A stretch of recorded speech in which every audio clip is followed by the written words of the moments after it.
standing at the Museo Raffaello Tamio in the middle of the Picasso art exhibit. My friend here, Steve, and I are going to tell you a little about some of the sculptures you see around here. The magnificent museum. A great line, as you can see, has been waiting for this great exhibit of Picasso. Obviously, we beat the line because we're very intelligent. The line, we estimate, is over 10,000 people. It is still inside this great museum.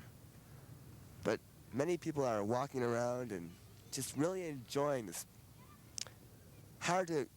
a magnificent sight. There's not a word to explain what it really is. What would you say? Totally awesome. We're standing here at this magnificent piece of art, and to me, it just symbolizes life. Life, life, life, with the 3 sections of life and the 5 little legs of life. And what do you think, Steve? I think it's more of freedom.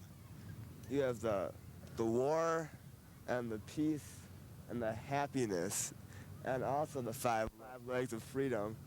As you can see, you can sit on that, so it must mean freedom. Is he filming? This piece of artwork here, we feel it's more of a 6 stages of eternal birth. Yes. As you can see, you start on the top, and as you eventually come down, it goes up, and then it comes down to a flat, big surface, which means you die. Dead.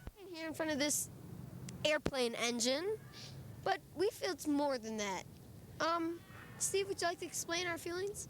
I think it's a pole that's been stricken with a disease, which you can see the inner bodies of it. So, just like our souls, when we get stricken with a disease, you will see the inner bodies, our inner bodies. We're standing in front of the world's largest Rubik's Cube. Yes, sir, Ronnie Mucciani made it. Ronnie Mucciano. He was the first man to create the Rubik's, although Mr. Rubik says he was, but he wasn't.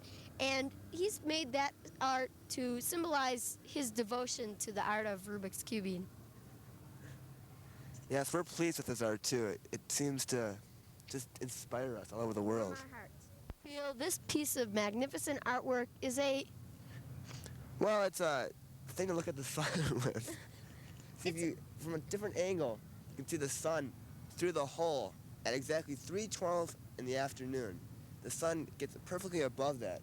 We think it's from ancient times. Could you elaborate on this, Josh? Yeah, our feelings are that it was a beanbag toss in the beginning. When giant man roamed the earth, they would pick up little people and just whoosh, poof, right in. Patiently waiting for the rest of the family to come so we may move over to the Anthropology Museum. Until then, this is Stephen E. Grandy, Esteban Grandy, signing off with and for Josh Dorff. Bye, Josh. Bye.